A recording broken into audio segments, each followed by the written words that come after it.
आणि आता बातमी जयकुमार गोरेन यांच्या संदर्भातली आहे। तर जयकुमार गोरेंवर आरोप करणाऱ्या महिलेला सातारा पोलिसांनी अटक केली आहे। जयकुमार गोरेंवर आरोप करणाऱ्या महिलेला खंडणी प्रकरणात अटक झाल्याची माहिती आहे। दरम्यान हे प्रकरण मिटवण्यासाठी 3 कोटींची मागणी या महिलेने केल्याचा ठपका तिच्यावर ठेवण्यात आलाय।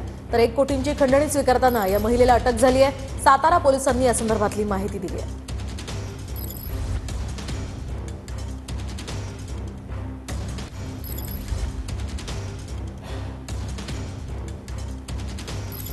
साहेब जे आहेत ते कोर्टातून बाहेर कसे निघू शकले, कारण का ती महिला आणि त्यांनी कुठेतरी एक करार त्या ठिकाणी केला होता की त्या महिलेला कोणी त्रास देणार नाही।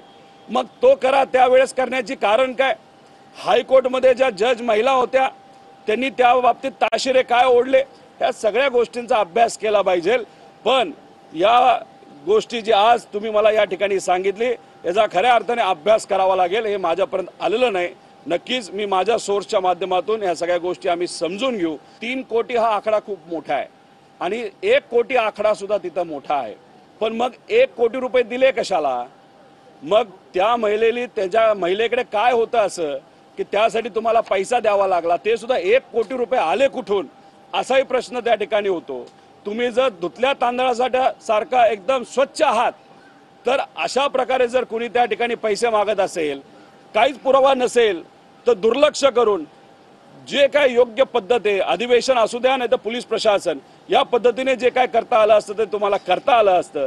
पण पैसे पाठवता ज्या प्रकारे त्या पत्रकाराला अटक केली, ज्या प्रकारे तुषार खरातला अटक केली, त्याच प्रकारे त्या महिलेला अटक केली। कायद्याचा पूर्णपणे हा गैरवापर आहे, मिसयूज ऑफ पॉवर।